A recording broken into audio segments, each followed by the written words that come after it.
energy efficiency in the water sector in Jordan. We will have Mursel Burjas talking about energy efficient pumping station for improving sustainable water supply in Jordan.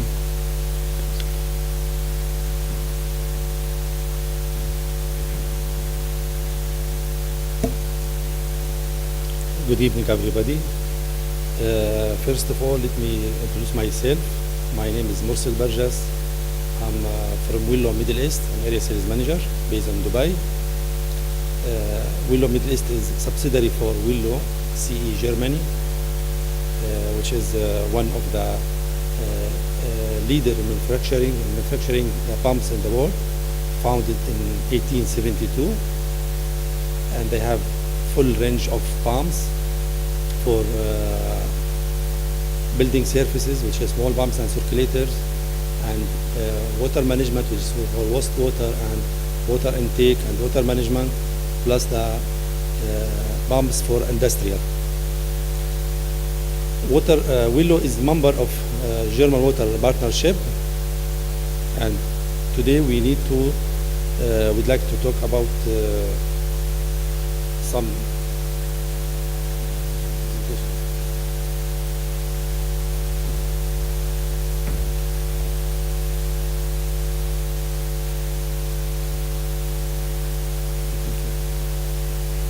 Today we would like to concentrate and talk about some successful story in improving pumping efficiency. This story is in Jordan. It's a project which called Al-Baquriya pumping station. It's located near Al-Zarqa in Oman, in Jordan. First of all, why we need to talk about this project. Let us first of all spotlight in the water loss in the world globally and concentrate in Jordan. As you see in the right hand table,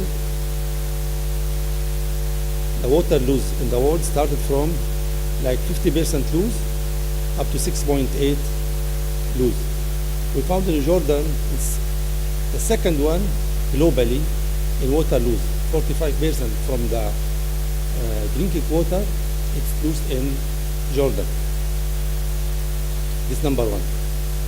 And from second hand in the left table, we look for the submersible pump, which is the mainly used for pumping stations.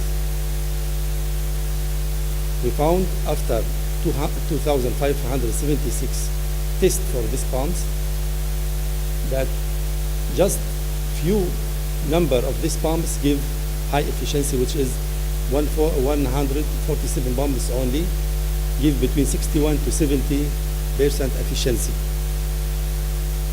And this is one of the reasons for losing also in the drinking water.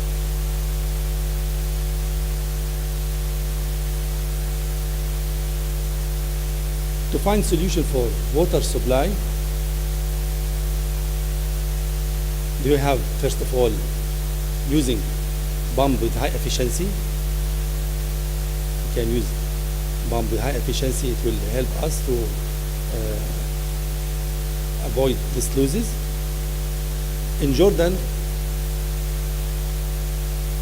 GTZ make tested for 3 tests in Jordan, in administrative districts, different administrative districts, to find solution for the pumping station.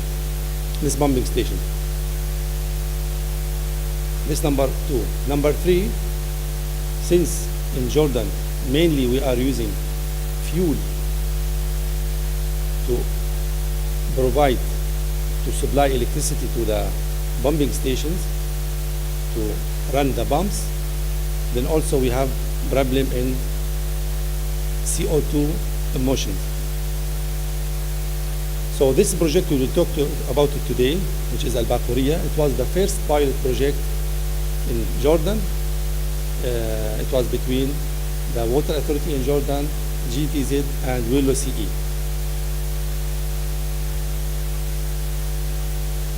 The burden and responsibilities in this job, it was PMU, which is Federal Ministry for the Environment, National Conservation and Nuclear Safety, and GTZ, the German Agency for Technical Cooperation, and DED, it is German Development Service, plus Willow CE. It was four companies working together to find solution for this Al-Baqariyah substation as a pilot project.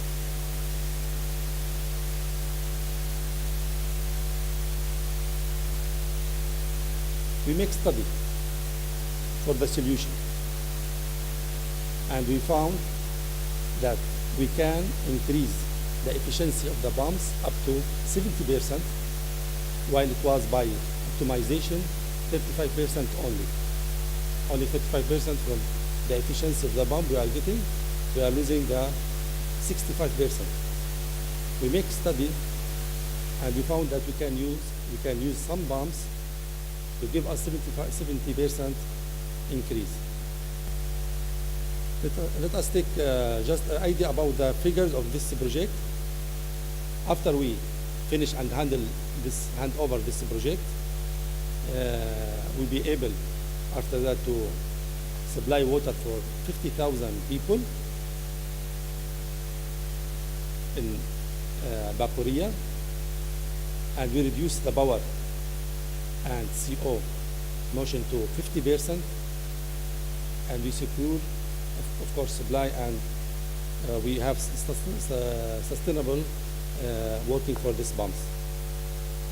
And actually, the reducing of the consumption, it was like 70%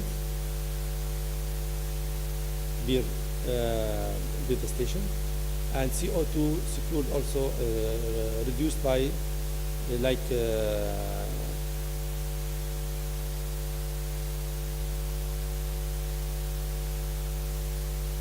1.5 million, sorry, 1,100 tons per year, and saving in the water, of course, 50,000 people. We said we reduce also the cost about 110,000 euro per year, and energy saving, it was like 1.5 million kilowatt per year. That's all. I'm sorry, because this is prepared by Dr. Amr Muqbil, and he's supposed to come and to be here to tell about this one. At the last minute, I will. Thanks for your attention.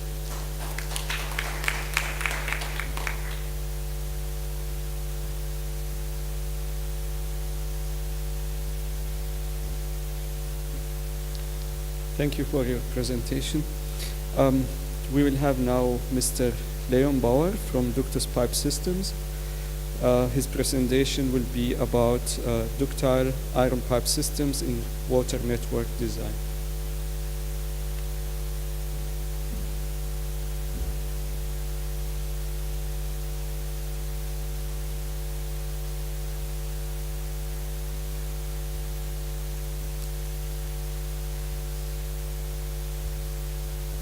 Good evening, ladies and gentlemen.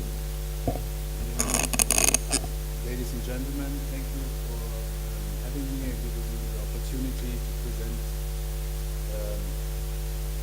our company.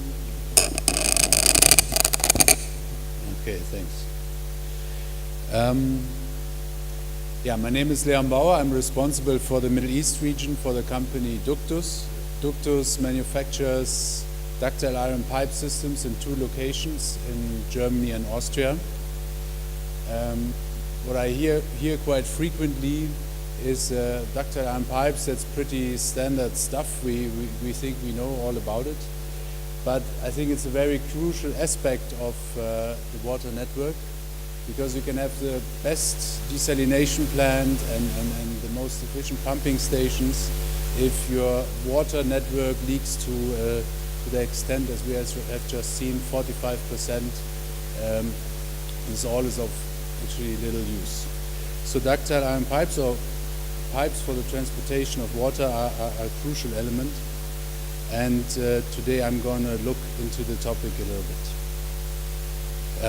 I'm going to start briefly with the history of cast iron pipe actually in water networks. Then I have a brief look at the material itself, some damage statistics taken from Germany over the years, and then I have a look at the concept of life cycle costs, and then I'm going to conclude. Actually, I was, when preparing for this presentation, I was very surprised to find that the first cast iron pipe systems were built in the 15th century and have been operational until the destruction of this first castle where they were built into. In 1668, the first flange pipes for pressurized system were actually built into the Versailles gardens to operate the fountains there, and still are actually partially at least operational today. In 1783, the Archbishop of the region created the Metternicher Wasserleitung, and that was also operational until 1934. And this was all grey cast iron. In the 19th century then they came up with socket pipes. 1927 they started the process we now still use, centrifugal casting.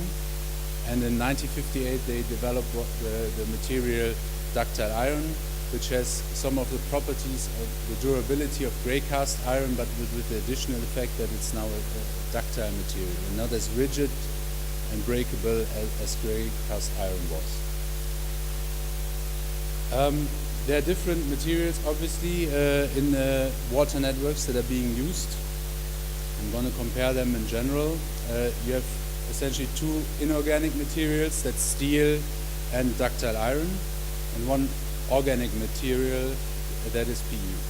Why those inorganic materials have the problem or weakness of corrosion, you have in organic materials the problem of aging. That means those materials over time change their properties and become actually more brittle.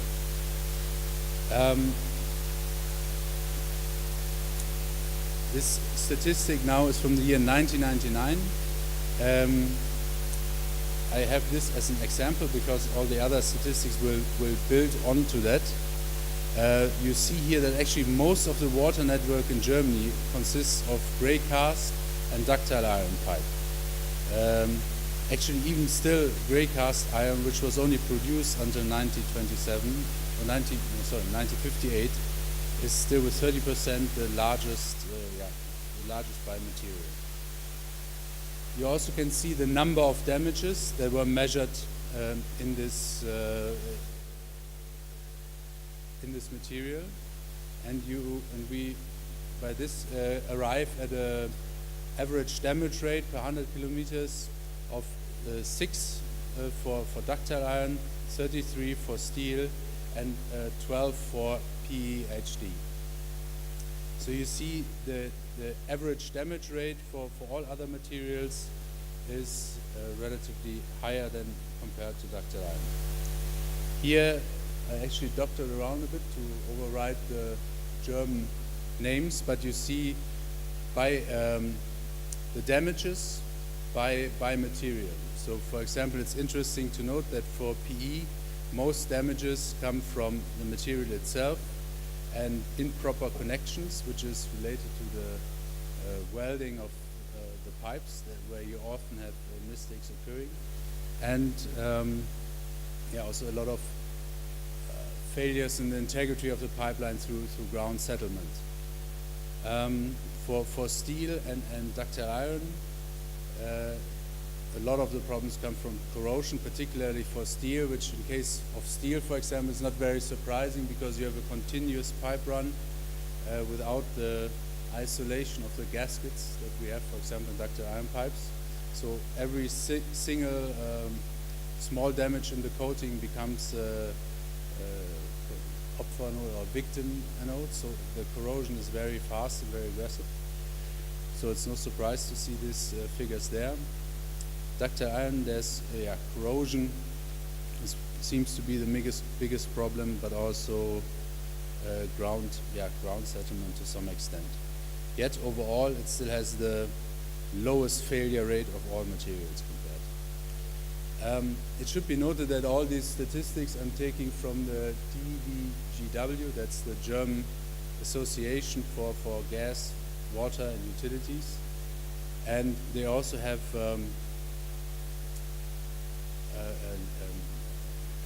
assigned as a decision-making aid for people working in the water industry. They assigned average expected lifetimes by material. You can see that gray cast iron is even superior in terms of longevity to ductile iron, but gray cast iron is actually very brittle, so it is rarely or not at all used anymore in Europe.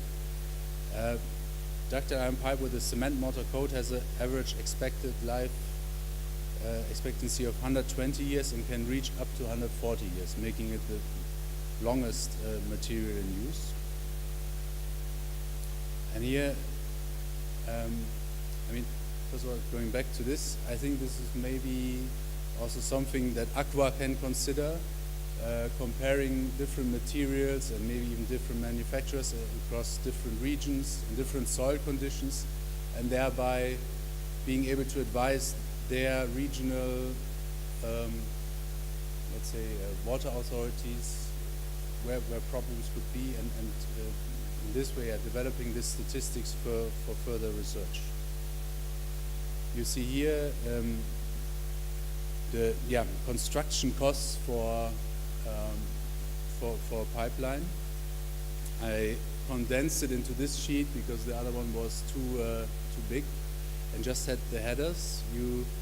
What I want to show with this is that the difference between the total life cycle costs compared to the procurement costs that are quite frequently here, only viewed at. You see that the construction costs, for example, let's go to steel or PE, they are higher than those compared to ductile iron, and they are higher because you need to be a lot more careful with sandbedding the pipes. You need to make a wider trench to accommodate for this, let's say, more sensitivity of PE pipe for ground settlements and stones, etc. Of course, the material price is much less, and in the end, if you also consider the total assembly plus the material, you will see that initially HDPE is the, let's say, for example, cheapest way of procuring material. When you take into account the running costs, then later the equation changes. These damage rates are those damage rates we have seen in the earlier slide. They are factored in, and then the maintenance costs to excavate the pipe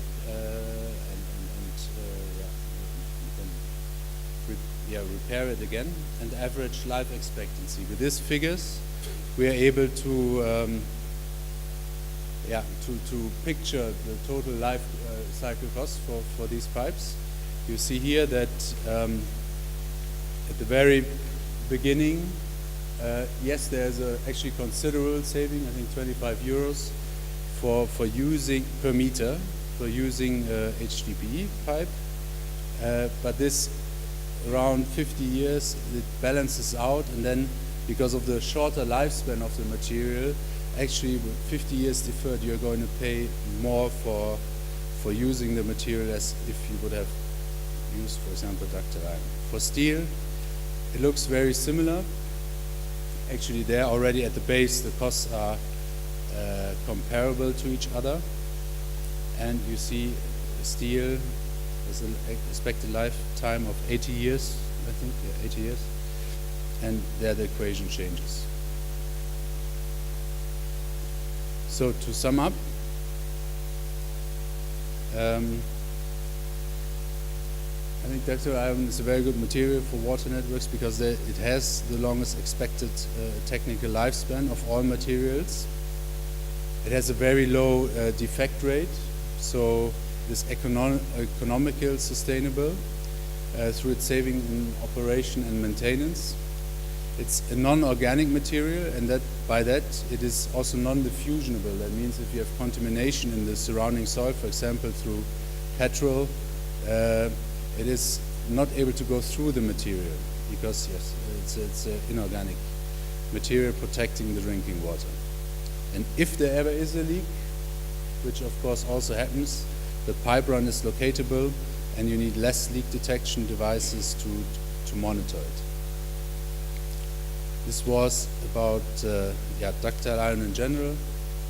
Ductus is moving also now a bit further into this demanding applications. You see here pipes being installed in very difficult terrain, and it shows the durability of the product. You see here very steep curves and very aggressive environments. The same is true for trenchless installations. Yeah, so thank you for your attention, and I look forward to receiving your questions. Thanks.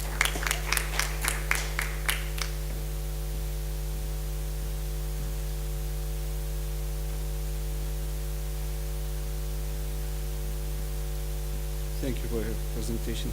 Now we will have the time for your questions and comments about the 4 interesting presentations that we had in this session. Dr. Ahmed, please.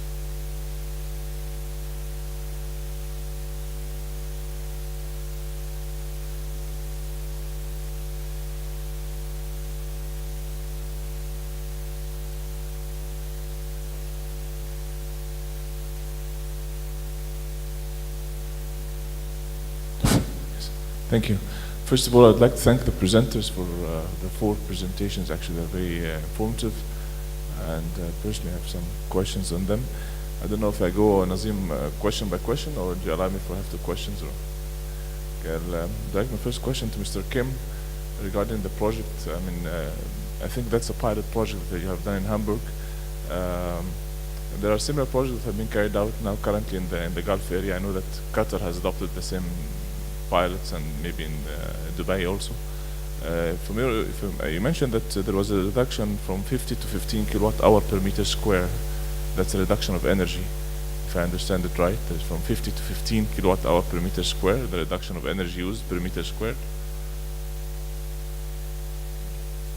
You said that in the presentation, kilowatt, there was a reduction, I think, in energy from. No, I think there was nothing with energy reduction in it, but by water reduction, we are. Or do you mean the energy supply of the 2,000 yes. inhabitants? Yes. And my question is that, I mean, do you think that this project was carried out for about 2,000 residents only? And if it's possible, if you want to scale up this project, I mean, what are the main constraints that are against scaling up this project? Because all the projects are within this range. It's a compound, or do you see any possibility of expanding or scaling up these projects? Expanding is not so difficult. In fact, this is already the biggest developing project in Hamburg. We don't have bigger ones. I would like to do it with 10,000 inhabitants. Yeah, in but fact, we did a study, a case study for 20,000 inhabitants. I wouldn't dare to do that for a pilot of 2,000. First, we do the pilot for 2,000 and then scale it up. But the digester plant, it's just 1,000. The digester is just 1,000 cubic meters, so it's a very small digester. I would like to have more inhabitants on it to have to build a bigger one. Have you carried out a sort of a feasibility study comparing this pilot, I mean, with a similar traditional construction type pilots that we have, and how much is in terms of additional cost required, and how much is benefit in the long run? The additional cost is about 1/3 for this first project, and for the people living there, the cost is amount the same after 10 years period Everything is paid. So it's Toilets are a little bit more expensive, but they save water, yes. and we give this money back to them. So after 10 years, it's more or less. But they save this carbon dioxide from the first day on. Thank you. Am I allowed to ask another question, or Yeah, of course. just again my second question will be to Maria and Mr. Mercel. It's again with the same energy consumption. Maria, as I saw from the figure you have in terms of the hydraulic analysis and having the performance curve for the pumps and the aligning of the operational points of the pumps, by this you measured some flows and pressures and you adjusted the pump's performance, and that's how you get the energy reduction in the system? It's basically, I mean, the system curve was determined through hydraulic modeling and was calibrated through measurement results, since we don't often know the condition of the transmission line.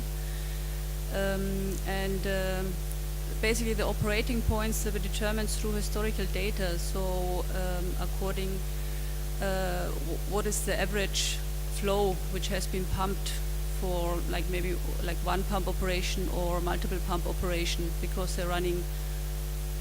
There is no proper scheduling, and it's often pumped according to the demand. So they are switching on one pump or two or more. So according to the historical data and according to wash information, we determined the operation points on the system curve, and then we just exemplary selected some pumps which would give us a good overall energy efficiency of about 70%.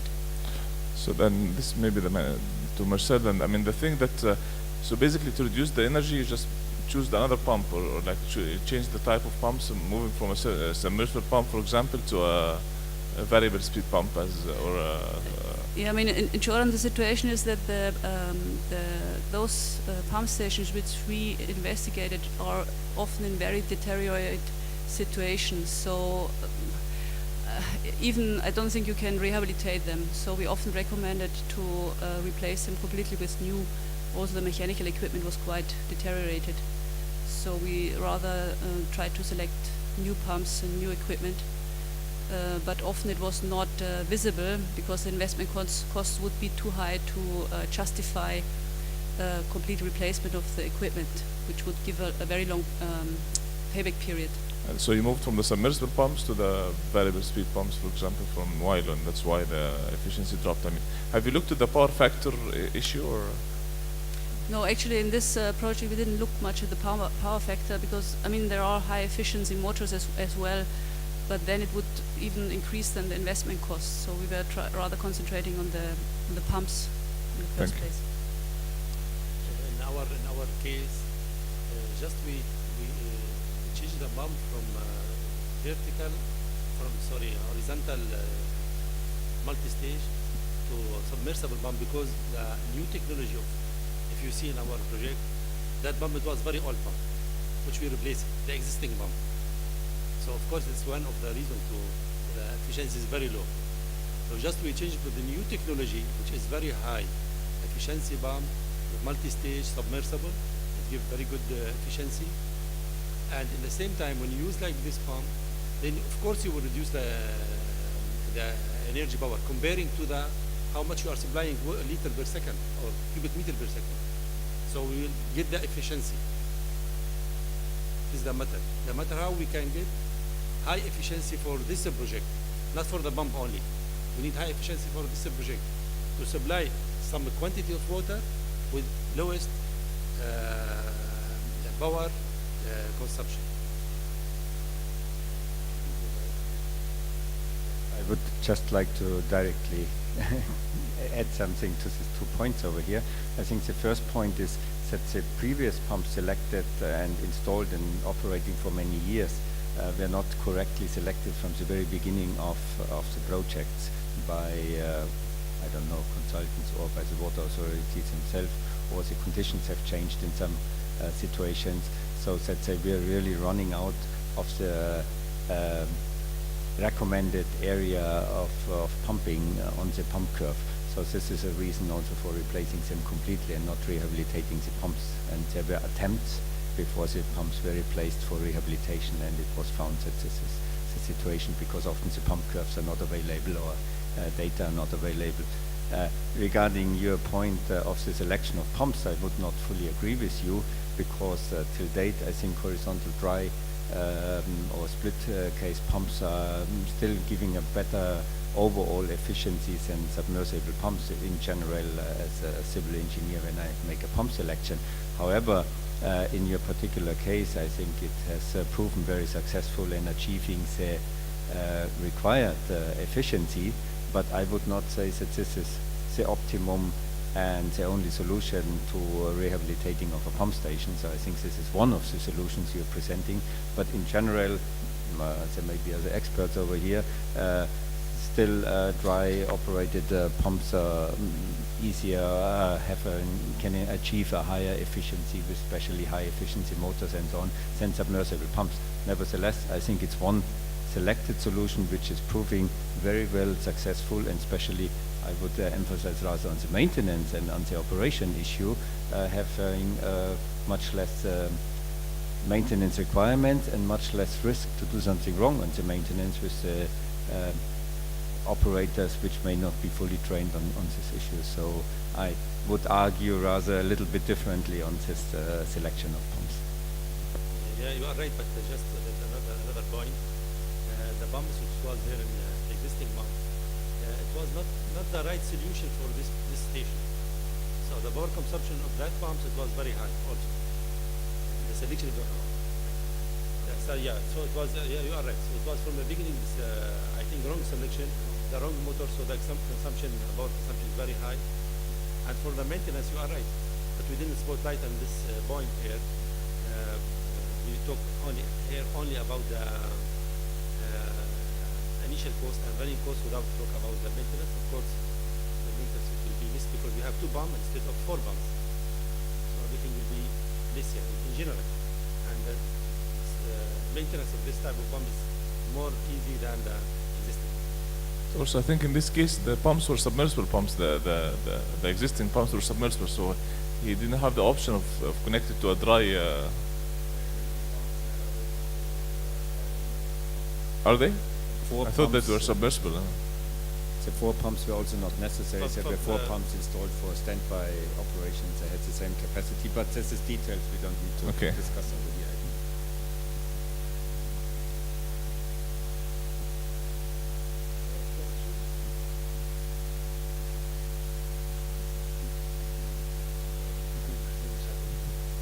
Okay, my question is to Mr. Lyon.